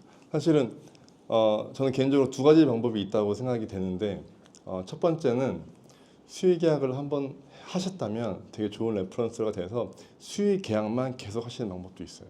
예, 그리고 특히 이제 여성 기업이 있잖아요. 그러면 사실은 수의 계약 맥스가 5천만 원까지 되거든요. 그러면 훨씬 더 수의 계약만으로도 경쟁 없이 뚫을 수가 있다. 그럼 어떻게 수의 계약을 또 만들 수 있을까? 그거는 이제 아까 이제 설문조사라고 하셨다면 설문조사를 많이 하는 수의 기관을 찾으시면 돼요. 예, 근데 말이 쉽지 않잖아요. 그렇죠? 근데 이제 자꾸 저희 서비스 홍보를 하지만 저희 서비스에서 설문조사라고 딱 치시면은 이제 수요 기관에서 설문조사를 가장 많이 최근에, 그것도 과거에 했던 건 사실 그게 크게 의미가 없다고 보셔도 돼요. 최근에 가장 많이 한 수요 기관의 담당자들을 찾아보실 수가 있어요. 그럼 그 담당자한테 이메일이나 전화를 통해서 우리 이런 수요 기관하고도 수의 계약을 했는데 우리 한번 만나서 미팅을 하고 싶다 하면 계속 이런 방식으로 지속적으로 수의 계약을 해 나갈 수가 있고, 서비스를 사용하지 않는다면 그냥 아까 보여드렸던 전시회나 뭐 어떤 지인이나 소개나 이런 것을 통해서 계속적으로 미팅을 해 나가면서 수의 계약을 유도하는 게 저는 가장 효과적인 방법이라고 생각이 들고요. 두 번째로는 당연히 이제 수의 계약을 한 고객과 관계를 잘 맺어서 이제 좀 더 큰 프로젝트를 같이 한번 만들어 보자. 이런 좀 더 가치를 좀 더 명확히 전달할 수 있는 걸 전달하면서 같이 RFP를 만들어 가는 과정을 하시면은 이제 그게 두 번째 방법이 될 것 같아요. 이제 수의 계약을 했을 때는 몇 천만 원이지만 본 공고에 나와서 좀 더 몇 개년치, 뭐 보통 이런 거 많아요. 3개년치 사업 뭐 이렇게 해서, 그럼 설문조사를 뭐 3개년치 돼서 쭉 마스터 플랜을 그리는 거죠. 1개년, 2개년, 3개년치에 대한 전체적인 플랜을 만들어 보자. 예시입니다. 예, 제가 잘 모르지만 어쨌든 그런 플랜을 좀 크게 만들어서 큰 입찰을 들어가서 아까 저희가 보여드린 것처럼 정성평가는 이제 높은 점수를 받으실 수 있는 그런 확률을 이렇게 높여가는 거죠. 이게 두 가지 방법이 될 것 같은데 답이 되셨을까요? 추가로 조금 다른 분들한테도 좀 답변을 드리자면, 팁을 드리자면, 특히 G2B는, 그러니까 공공기관 지자체는 레퍼런스를 굉장히 중요시합니다. 그러니까 아무리 좋은 기술을 가지고 있어도 그러니까 증빙이 안 돼 있고 레퍼런스가 없으면 공무원 사회에서는 좀 받아들이기가 힘들거든요. 그래서 같은 답변인데 레퍼런스를 계속 쌓으셔야 하는데 수의 계약을 할 수 있으면 계속 수의 계약을 이어가면 좋고 그러면 수의 계약을 어떻게 해야 하나? 뭐 여성 기업인 것도 있고 2천만 원 미만도 있지만 아까 제가 설명드린 국가계약법, 지방계약법에 보면 수의계약 조건들이 법률에 명확하게 다 명시되어 있습니다.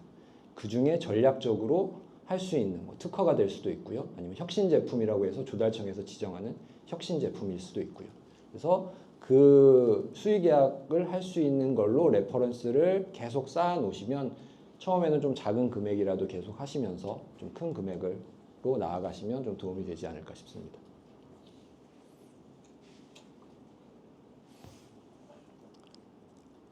아, 여기 질문을 여기다가 하셨군요.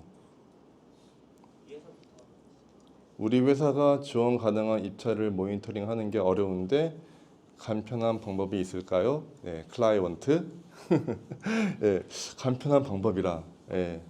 그 보통 제가 처음 서비스 만들 때 고객분들 인터뷰할 때 하루에 한두 시간씩 이제 입찰 사이트 나라장터만 가보면 이제 뭐 10분 만에도 끝나죠. 근데 이제 그 생각보다 전국에 그 입찰 사이트들이 많아요.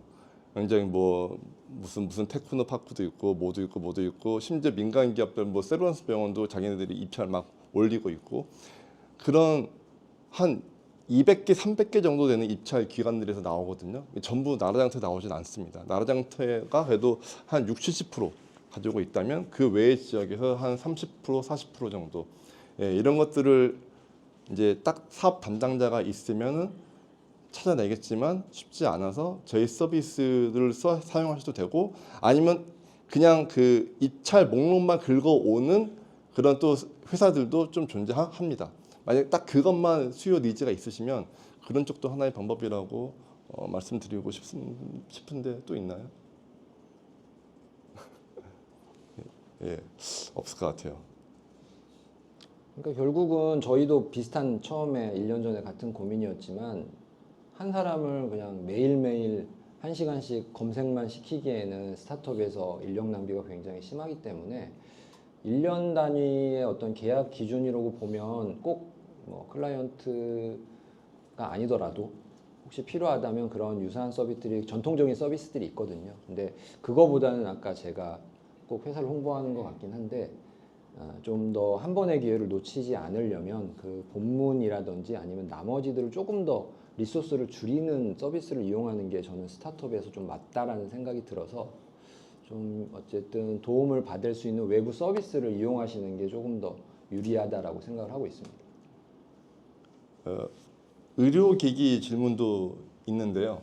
의료기기가 저희 그 2025년 저희 리포트를 발간했는데 아마 이거 끝나고 그 설문조사를 통해서 나눠드리는 걸로 알고 있는데 거기 보시면 의료기기랑 헬스케어가 조달 산업에서 굉장히 좀 그 버젯 예산이 매년마다 오르고 있습니다. 그래서 충분히 조달청에서 의료기기도 충분히 해보실 만한 사업이고요. 저희 역시도 그 헬스케어 쪽에 올해는 좀 더 타겟을 해서 지금 전략을 잡을 정도로 의료기기나 헬스케어 쪽은 조달청에서 매우 각광받고 있는 사업 중에 하나라고 보시면 됩니다. 그래서 뭐 국방부 같은 경우는 이제 국방부 그 이제 따로 입찰이 있긴 한데 그 외의 기관들은 다 통합이 되어 있어서 하나의 나라장터로 웬만하면 다 보실 수 있을 것 같고요. 국방부는 국방부에 직접 들어가셔서 보시면 될 것 같습니다. 그리고 그 정부 지원 사업처럼 이제 업력이죠. 예. 업력 제한이 있는 경우가 분명히 존재하고요. 이제 입찰 참여 자격이라고 써 있거나 입찰을 위한 조건, 뭐 제한 요청서에 보시면 그런 이제 항목들이 존재합니다. 그럼 그 항목들을 보시면은 뭐 업력 제한 없음 이런 것들도 굉장히 많아요. 아까 제가 말씀드렸다시피 1억 미만의 사업들은 그런 것들이 없는 경우가 좀 많이 있어요. 그러면 이런 것들 하나하나 다 뜯어 봐야겠죠? 다운로드 받아서. 근데 이제 저희 서비스는 다운로드 받을 필요 없이 그냥 한 번에 리스트에서 업력 제한 없는 것만 따로 이게 보여드리고 있습니다. 이런 니즈들이 굉장히 많았어요. 그래서 저희도 이런 니즈를 받아서 저희 서비스에 계속 적용을 하고 있는 거고요. 예, 맞죠? 맞습니다.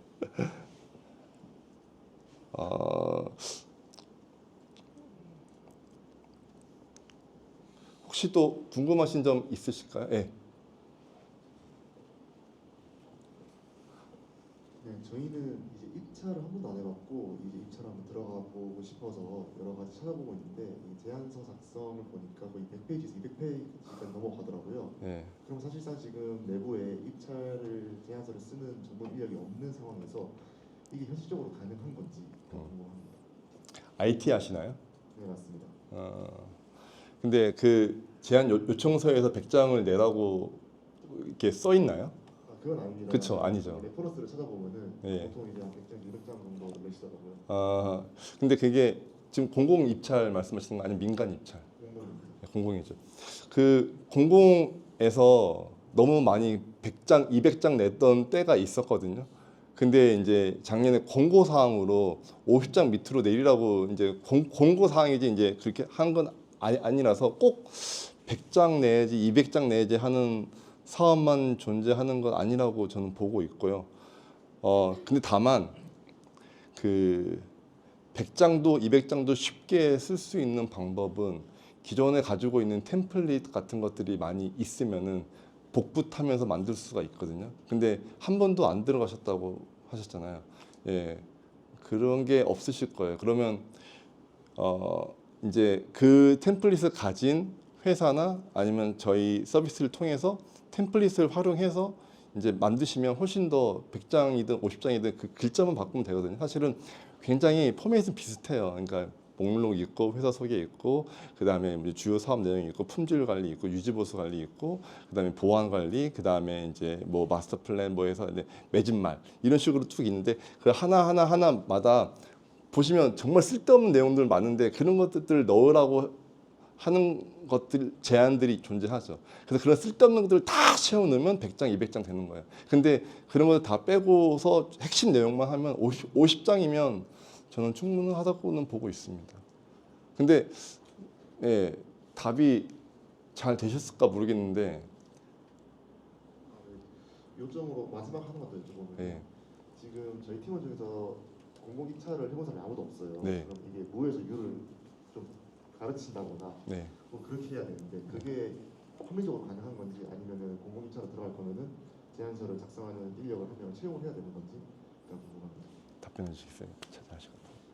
물론 여력이 있으면 당연히 담당자를 장기적으로 키울 목적으로도 채용을 하시는 것도 방법인데 우선은 당연히 스타트업에서 비용 문제가 가장 항상 문제가 될 텐데 저는 어쨌든 뭐 대표님이신지 아닌지 모르겠지만 한 번은 회사의 기본적인 제안서 스토리를 한번 써는 놓으셔야 할 것 같아요. 그게 사람을 채용하시든 아니면 자체 인원으로 좀 수행을 하시던지 기본적으로 한 번만 좀 세팅을 해놓으면 그 다음부터는 계속 수정 작업으로 해서 조금 수월하게 할 수 있거든요. 저희도 실제로 지금도 저희도 아직은 일반 정부 지원 사업도 참여를 하지만 기본적으로 항상 해놨던 거에서 긁어다가 붙이고 그 아이템에 맞는 것만 조금씩 수정하면서 좀 효율을 높이고 있어서 우선은 처음에는 한 번은 좀 작업을 하시는 거를 추천을 드립니다.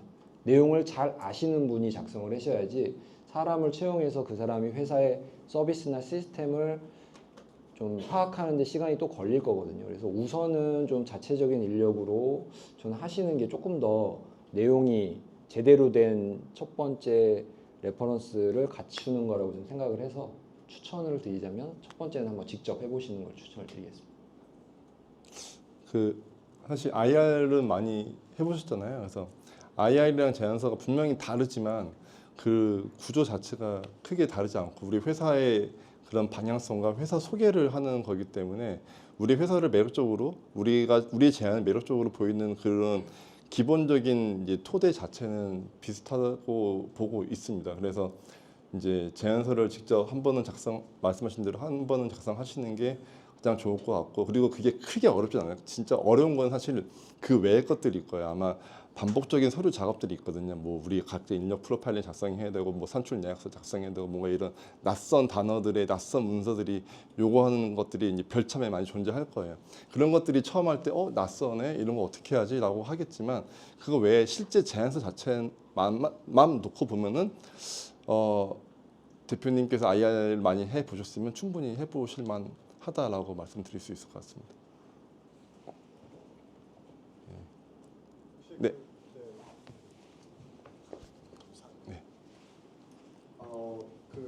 플라이먼트라는 회사가 IT 쪽에 좀 강점이 있는 것 같은데 그 외 분야에서는 예. 그러니까 예를 들어서 뭐 제안서를 작성한다거나 뭐 이제 저희가 만약에 계약을 맺게 되면 그런 것도 많이 도와주셔야 될 텐데 그런 부분도 다 어떻게 커버를 가능하신지가 질문 첫 번째고 두 번째는 저희가 좀 해외 쪽에 또한 그 이제 참여를 하고 싶은데 맨 처음에 컨소시엄 뭐 이렇게 말씀을 하셨는데 그런 것도 이렇게 많은 도움을 주실 수 있는 건가? 네.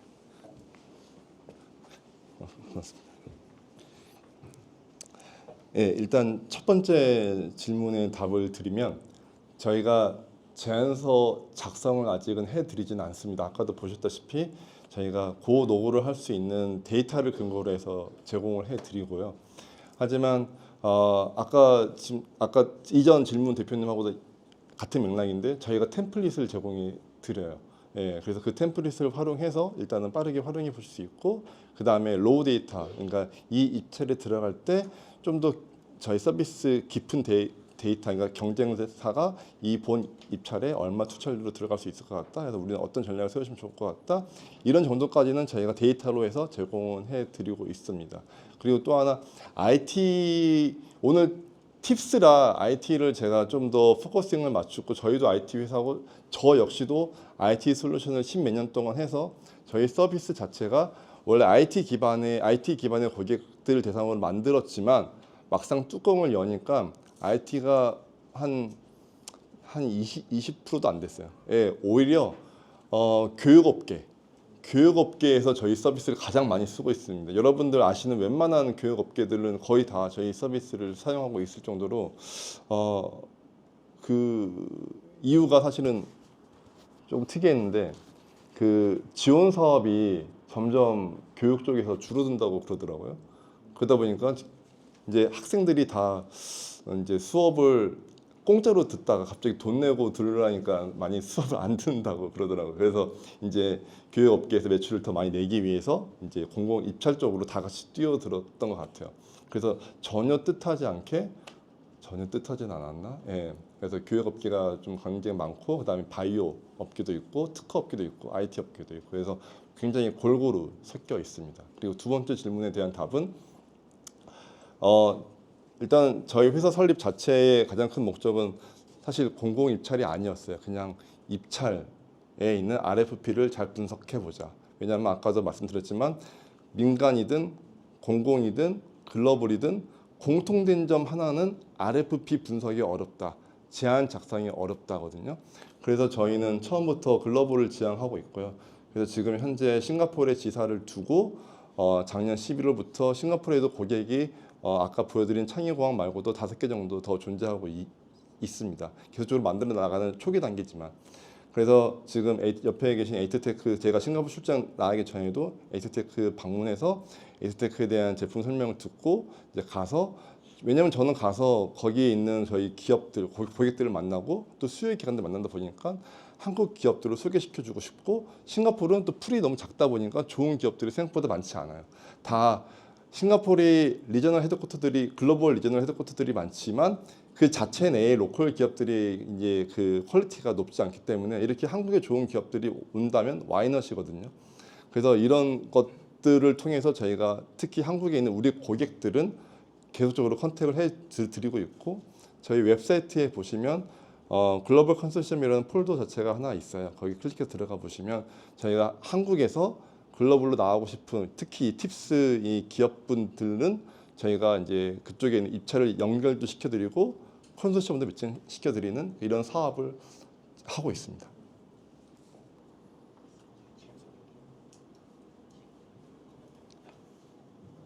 제가 몇 개 좀 말씀드리면 TRL 8단계 이하 적절한가요? 가능은 합니다. 가능은 특히 제품 같은 경우는 저는 충분히 가능하다고 보는데 문제는 저 리스크 말 그대로 9단계까지 도달되지 않은 제품을 납품을 했을 때 결국은 저게 하나의 새로운 제품일 확률이 높을 텐데 결국은 그 제품을 보러 외부 기관에서도 많이 평판을 물어보고 레퍼런스 체크를 할 거거든요. 그때 리스크는 확실히 있습니다. 물론 그걸 기반으로 평가를 받아서 기술을 좀 더 업그레이드하는 방법도 있지만 저 8단계로 들어가는 거는 확실히 조금 리스크는 있습니다. 제가 느끼기에는 저희 회사가 8단계에 들어간 좀 느낌이 있거든요. 그래서 지금 굉장히 피드백을 많이 받고 있어요. 그래서 지금 최대한 빠르게 조금 제품을 업그레이드 하려고 하는데 아무튼 리스크는 있다 이렇게 답변을 할 거고요. 그 다음에 수의계약은 입찰 공고가 제가 알기로는 안 뜨고 나중에 결과만 뜹니다. 그것도 결과가 100% 뜨지도 않습니다. 그리고 지원 사업이나 해외 입찰 케이스 저희는 기본적으로 지원 사업은 하지 않고요. 다만 이제 국내에서 많은 고객들이 지원 사업도 함께 좀 이제 크롤링을 해서 좀 보여줬으면 좋겠다고 해서 몇 개만 하고 있지만 그게 저희의 주 사업이 아니기 때문에 역시나 제안서 초안 작성도 지원 사업은 저희는 하지 않습니다.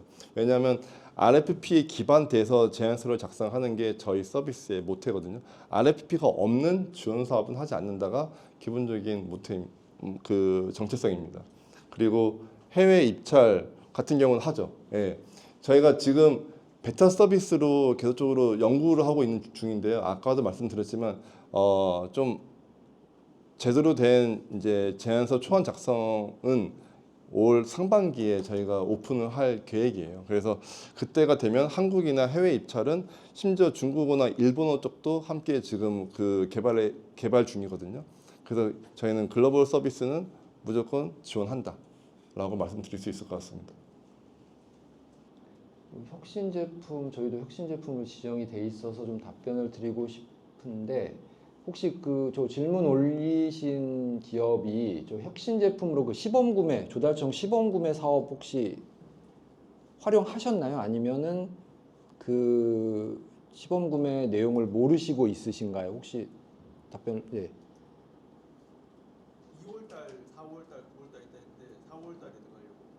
아, 그러니까 그 시범 구매 사업은 알고는 계시죠? 그리고 5개까지 됩니다. 5개. 네, 네, 5대 기관까지. 그러니까 그거를 저희도 처음에는 좀 잘못 알고 있어서 그냥 시범 구매해서 한 건이라고 그냥 단편하게 생각했는데 그게 공고를 잘 보시고 법률 규정을 보시면 5개까지 되거든요. 그러면 이거를 활용하시겠다 하면은 매칭을 그냥 제품을 제가 봤을 때 올렸을 때 매칭될 확률이 별로 없어요. 그래서 사전에 왜냐하면 공공기관은 특히 예산이 반영되지 않으면 제품을 구매하지 못하기 때문에 사전에 그 수요처를 좀 찾아서 매칭을 시켜놓고 공고에 올리시는 게 좀 더 유리하실 것 같습니다. 그래서 레퍼런스를 챙기시고 그걸 기준으로 이제 우리는 이만큼 실적이 있어라고 좀 홍보를 하시고 영업을 하시는 게 좀 좋아 보이십니다. 혁신 제품 경험 있으시니까 네, 이게 나중에 우수 조달 제품으로 가야 되잖아요. 네, 네. 아직 안 해본 길이고 전혀 준비되고 해본 사람이 없어서 우수 조달 제품으로 가기 위해서 저도 처음 듣는 내용이었고 글로 가야 된다는 것만 막연하게 알고 있고 앞으로 해야 되는데 도움이 될 만한 좋은 것 같아요. 죄송하지만 저희도 지금 우수조달로 넘어가려고 준비하는 과정이라 저희도 아직 경험해 보지 못한 길입니다. 거의도.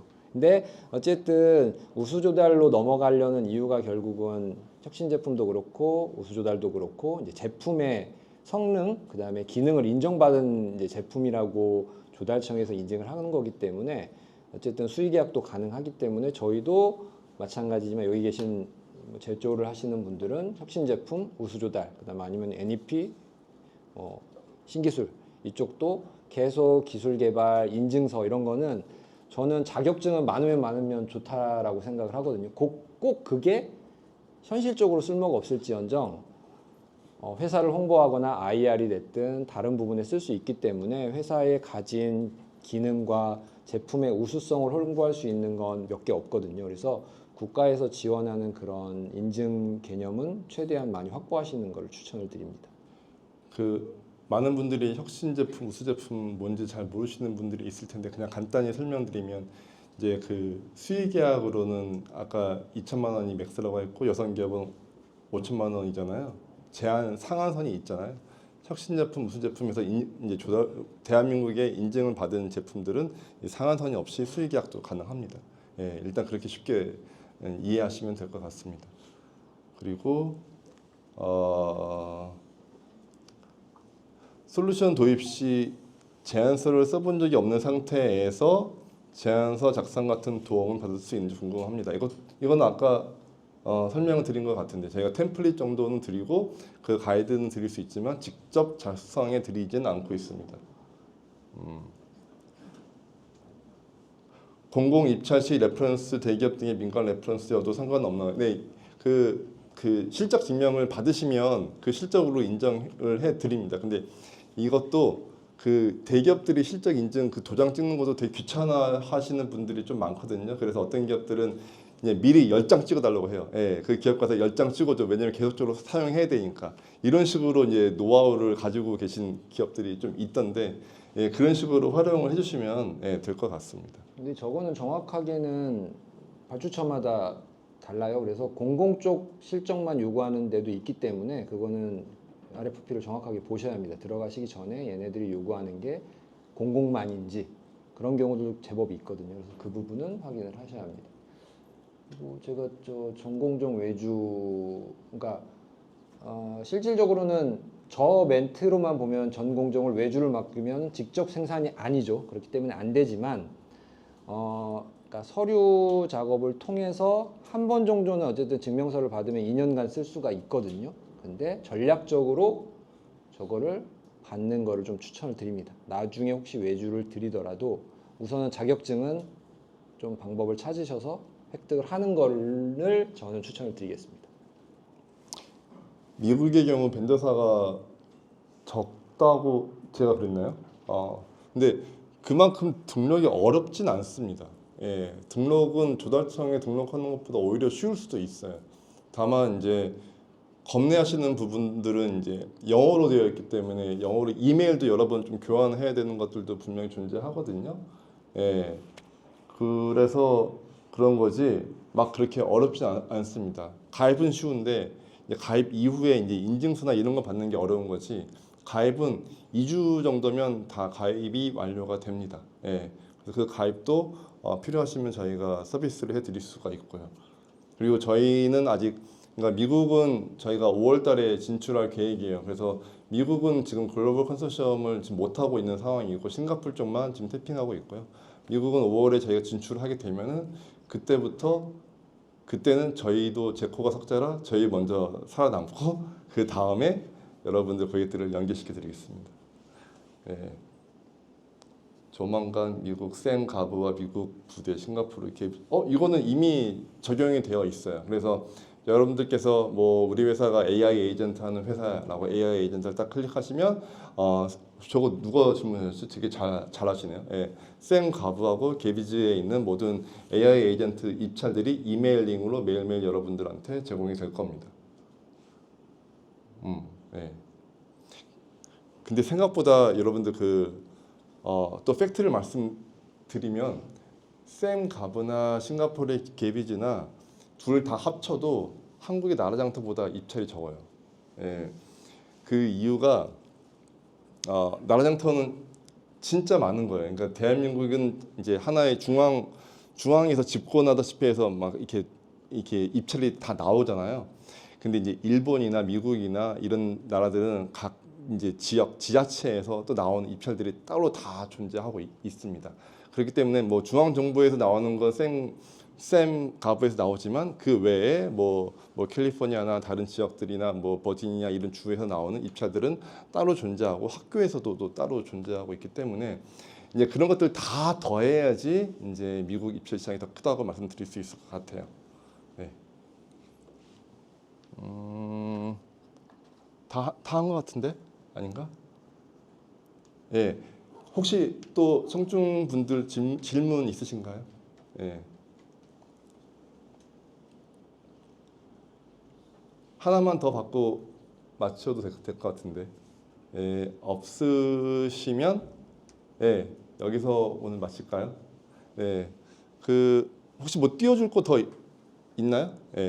그러면 오늘 너무 이게 팁스 회원사분들 저희도 팁스고 에이트테크도 팁스고 여기 모든 분들이 다 팁스지만 우리 팁스 회원사분들 와주셔서 너무 감사드리고 함께 이 정말 우리 세금이 낭비되지 않게 정말 이 좋은 기업들이 입찰을 많이 땄으면 좋겠고 글로벌로도 함께 나갔으면 좋겠습니다. 그리고 오늘 너무 참여해 주셔서 정말 큰 도움 됐고 너무 감사드립니다. 오늘 한마디 말씀하세요. 초대해 주셔서 감사하고 아까 제가 발표 때도 말씀드렸지만 아무튼 조금 이런 기회를 잘 활용하셔서 좋은 인연, 좋은 기회를 계속 만들어 가시면 좋을 것 같습니다.